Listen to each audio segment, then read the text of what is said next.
Muito obrigado aos comentários que recomendaram um monte de coisas para pedra nos rins. Eu não tô com dor não, viu, gente? Eu bebo muita água. Eu fiquei surpreso porque eu bebo muita água. Eu não tinha sintoma nenhum e apareceram essas pedras aí. Falaram lá do chá de quebra-pedras. Eu tenho medo de tomar, a pedra sair e doer pra caramba. Esse é o meu único medo. Tem uns procedimentos aí que falaram que são com laser e tal.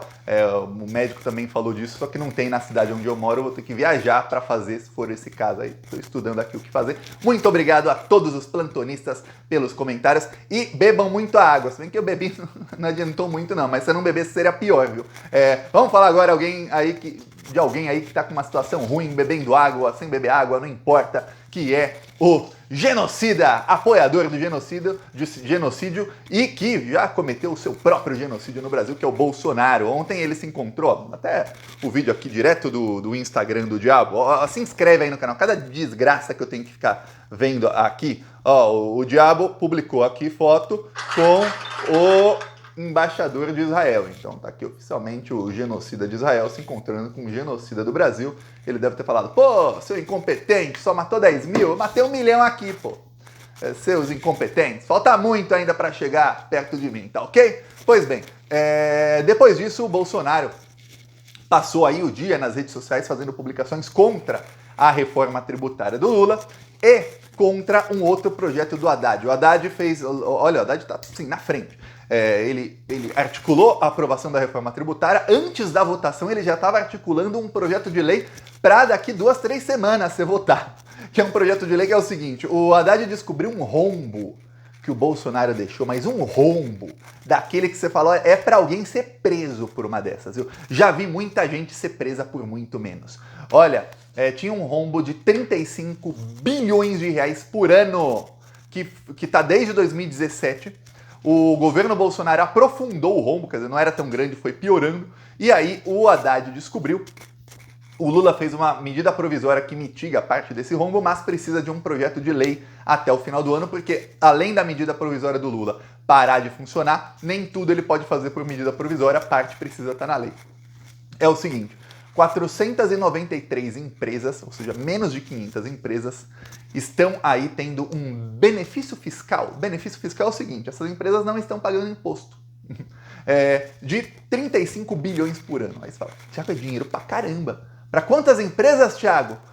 493. 35 bilhões por ano, Thiago, quanto dá por cada empresa? Olha, se fossem 500 empresas é uma conta rápida, 70 milhões.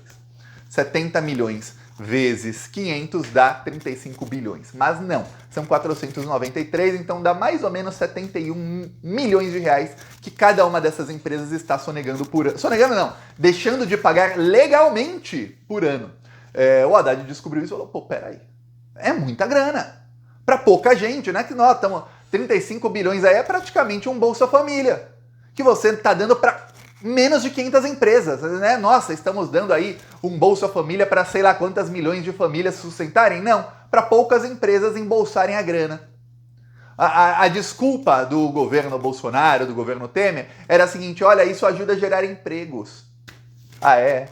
Alguém acredita que está gerando emprego isso aí? Porque, olha, eu vou falar, se você turbinasse o Bolsa... Tira o dinheiro de lá e põe todo no Bolsa Família, eu garanto que vai gerar emprego pra caramba você colocar 35 bilhões por ano na mão das pessoas mais pobres, porque o próprio Lula já falou uma coisa que é imensamente verdade, e todo mundo sabe: se você pegar R$1.000 e colocar na conta de um banqueiro, esse dinheiro vai ficar parado na conta do banqueiro. Se você pegar R$1.000 e der para uma pessoa pobre, essa pessoa vai no mercado, ela vai no restaurante, ela vai na loja, ela vai não sei onde, ela começa a consumir. Aí o mercado, se são muitas pessoas ganhando esse dinheiro, o mercado começa a vender mais, vai ter que contratar mais gente, o restaurante começa a ter mais cliente, vai ter que contratar outro garçom, outro cozinheiro, a lojinha de roupa começa a vender mais, aí já a fábrica vai ter que contratar mais gente e vai girando a economia. Se você dá esse dinheiro todo, aí imagina, muitos milhões, no caso bilhões, na mão dos ricos, eles põem lá um investimento qualquer e acabou. Você nunca mais vê esse dinheiro, fica lá para eles. É isso que acontece.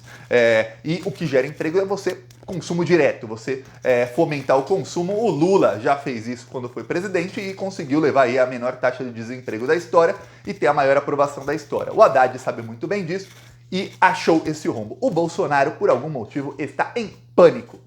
Eu não sei quais empresas são essas, eu não sei quais mudanças foram feitas exatamente no governo Bolsonaro nessa lei. Olha, eu pesquisei em tudo que é lugar que você puder imaginar. A imprensa não fala o nome das empresas e quanto cada uma está ganhando disso aí, de dinheiro público, nos últimos 6 anos. Não fala. E aí, são 35 bilhões. Você fala, Thiago, a média é 71 milhões por ano por empresa. Só que essa é a média. Pode ser que dessas 493 empresas, 400 estejam ganhando 1 milhão por ano aí de benefício e as outras estejam ganhando 100, 200, 300 milhões. Pode ter empresa com mais de 1 bilhão, pode ter empresa talvez com 5, 10 bilhões de benefício. Não sabemos. Geralmente, quando tem um valor grande assim com muitas empresas, quase todo o valor está concentrado em poucos, e aí o resto fica com uma migalhinha assim desse valor. Não sabemos, a imprensa não fala, guarda a 7 chaves esses dados. O que acontece é que o Haddad começou a articular com a Câmara dos Deputados e o Haddad fez praticamente uma apresentação. Eu nem sei, eu não estava lá, eu não sei se teve PowerPoint, mas parece até que teve, para ensinar os senadores. Gente, o dinheiro deveria ir aqui para os cofres públicos e está indo dessa maneira, assim, assim, assim, para as empresas. É injusto por causa disso, disso e disso. Prejudica o país por causa disso, disso e disso. Mas e essas empresas não precisam de dinheiro? Olha, elas podem ganhar benefício assim, assim, assim. Assim não. Assim não pode. Então precisamos aí de um projeto de lei para acabar com essa teta. Tem uma teta que está saindo muito, muito, e aí não sobra para o resto do Brasil. E lembremos, o Haddad está aí buscando um déficit zero, que a Globo está exigindo dele, e parte do mercado financeiro diz que exige dele, mas não está realmente exigindo. E déficit, para quem não sabe, é o seguinte, é quando o país gasta mais do que arrecada.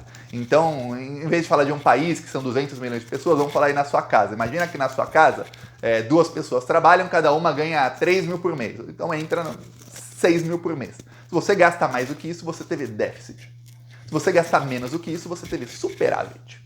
Então, no Brasil, entra dinheiro de todos nós, pouco a pouco, né? A gente vai pagando, você compra uma água, entra um pouquinho de dinheiro nos cofres públicos. Você paga a internet que você está usando para assistir esse vídeo, alguém paga, né? Ou alguém, se tiver uma empresa, ou enfim, alguém está pagando, entra algum dinheiro nos cofres públicos. E vai assim, entrando dinheiro. E aí você vê quanto entrou e quanto saiu e vê se dá. O que acontece é que o Lula anunciou o novo PAC, que é o Programa de Aceleração do Crescimento. O PAC tem inúmeras obras. Para quem não sabe, o PAC foi a jogada, foi o pulo do gato que o Lula teve lá em 2007. Foi quando ele começou ali a projetar o PAC e tudo mais, que era para gerar empregos. Porque o Lula percebeu o seguinte, ele viu modelos nos Estados Unidos, na Europa e na China. E aí ele viu, peraí, esse pessoal gera muito emprego com investimento público. Isso aí que esses economistas vagabundos falam, tem que ter investimento privado para gerar empregos, o Estado não tem que investir, isso tudo é balela. Nos Estados Unidos, quando eles geram muito empregos, é investimento público. Eles fazem parceria público-privada, ou tem investimento público indireto, que é investir, dar benefício para empresas que vão gerar empregos e tudo mais, mas eles colocam regras que forçam a geração desses empregos. No Brasil, não. A gente dá, assim que faz o Brasil dá benefício fiscal para a empresa, que olha, pode vir aqui, vocês não vão pagar imposto nenhum, viu? E as empresas não têm contrapartida, elas simplesmente pegam esse dinheiro que ia para imposto e embolsam, e vira lucro.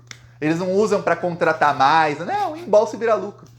E aí não está pagando imposto, não está ajudando em nada ao país.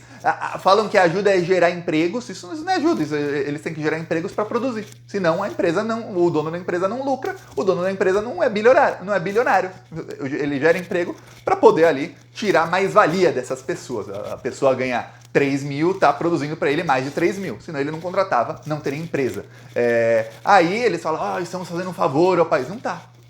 Então, o que acontece é que o Haddad, nisso, como o Lula percebeu, como a gente tem que investir muito dinheiro público, o Estado investindo, e se a gente investir em obras geram dezenas de milhares de empregos. Uma obra, às vezes, gera 10, 15 mil empregos diretos. Mas tem os empregos indiretos também, porque você faz uma obra, fiz uma ponte, o que tem numa ponte? Tem muito cimento, tem muito concreto, e para produzir o concreto? Mais empregos gerados. E para produzir as vigas de aço, de titânio que estão ali sustentando a ponte? mais empregos produzidos. E aí empregos na indústria. A indústria paga melhor, são empregos de melhor qualidade. Então o Lula sabe de tudo isso e lançou o PAC, só que o PAC custa grana. São aí mais de 100 bilhões. Precisa de grana para não ter déficit. Quando o Bolsonaro resolveu não pagar 89 bilhões e jogar uma bomba que chega a 600 bilhões em 2026, o mercado financeiro e a Globo, Bolsonaro podia, para ele tentar dar golpe, reeleição, tudo mais. Podia, porque o Bolsonaro é privatista, o Bolsonaro fazia o que os banqueiros gostam. Quando o Lula fala em investir 100 bilhões para gerar emprego, aí não. Aí, déficit, hein, gente? Olha o déficit. Pois bem, então o Haddad precisa arrecadar mais, achou aí 35 bilhões, começou a articular, diz aí o governo que as primeiras conversas com os senadores foram muito boas, e com os deputados também. Só que o Bolsonaro ligou para senadores para falar que não, hein, não, isso aí não pode. Eu imagino que tipo de ligações tem o Bolsonaro com algumas dessas empresas que estão aí ganhando essa teta toda, porque eu duvido que o Bolsonaro, que já não gosta de trabalhar, ele sempre falou que não gosta de trabalhar, não é uma coisa assim, nossa, você está xingando o Bolsonaro de vagabundo. Não tô. Ele sempre falou que não gosta. Eu duvido que o Bolsonaro ia pegar o telefone dele e ficar fazendo ligaçãozinha para senadores, pedindo para o senador ser contra alguma coisa se o Bolsonaro não tivesse uma contrapartida muito grande em troca. Muito, muito grande. Mais do que impedir uma vitória do governo Lula. Não, porque ele se mete ali no meio, e aí quando o Lula ganha, eu dou risada e você dá risada, que foi além de ser uma vitória do Lula, é derrota do Bolsonaro. Podia ficar quieto. A gente falaria, o Lula conseguiu, e não tava rindo. Tava, conseguiu, sorrindo. A diferença entre sorrir e rir é o Bolsonaro chegar e ser derrotado também. Então, o Bolsonaro fez isso, alguém tinha que investigar quem são essas empresas e que ligações elas têm com o bolsonarismo, com essas coisas, porque é muito estranho.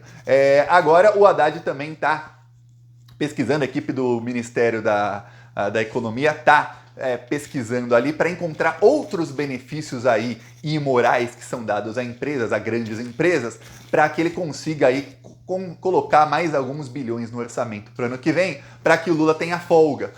O que o governo quer é o seguinte, tá difícil esse déficit zero para 2024, mas o governo quer chegar o mais próximo possível do zero para falar, tá vendo?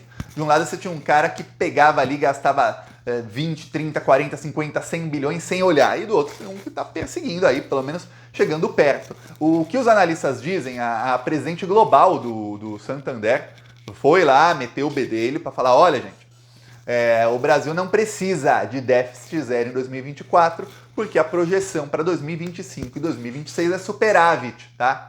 Então, mesmo se tiver um negativo aí em 2023 e 2024, a projeção até o final do governo Lula é superávit, coisa que não estava acontecendo antes.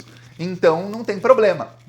Obviamente, para os analistas da Globo, qualquer opinião que seja contrária ao que eles querem doutrinar as pessoas não vale nada, isso não saiu na Globo. Saiu na Globo aí economistas que ninguém sabe de onde vieram, que estão contra o Lula e falando que o Lula está errado e tudo mais, que tem que ter déficit zero, que as falas do Lula são ruins, que o Lula está queimando o Haddad, chegaram até a tentar plantar uma picuinha no governo de que o Lula queria derrubar o Haddad.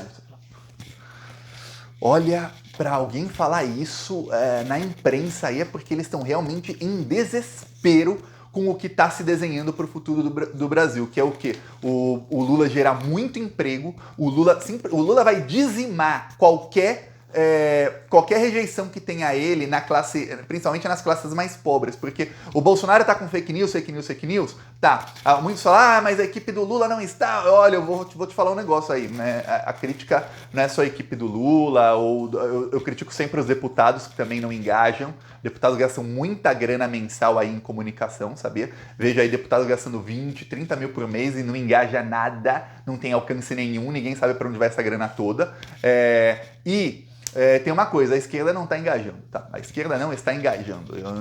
Thiago, a sua conta não está engajando. A minha conta, o engajamento está sempre mais ou menos igual, porque os plantonistas engajam. Parabéns aí aos plantonistas. Os plantonistas vão pra cima, curtem, compartilham, falam, chegam na voadora. Que eu já chego, qualquer briga eu chego na voadora. Essas brigas políticas aí. Os plantonistas também chegam na voadora. Mas o resto da esquerda, infelizmente, os outros não estão com engajamento tão forte como antes. E os bolsonaristas estão com engajamento tão alto quanto no período eleitoral, praticamente. Então, tá difícil. A esquerda meio que relaxou, falou, pô, muitos anos de luta, estamos aqui parados, só que os bolsonaristas estão acostumados com luta, eles não param. Eles estão eles não param. Vão igual robô. Muitos são robôs mesmo, né? Então aí é que não para mesmo. Então, tá acontecendo isso. E aí o Lula sabe, o plano do Lula é o seguinte, peraí. Quando a economia melhorar, quando a pessoa que não conseguia nem pagar suas contas, estava ali na fila do osso, comprar o seu carro, começar a sair, começar a melhorar de vida, comprar uma TV nova, um computador novo, um celular novo, um celular melhor, uma geladeira, tal. Essa pessoa não quer saber. Mas nas escolas vai ter banheiro unissex. A pessoa olha e fala, meu, dane-se.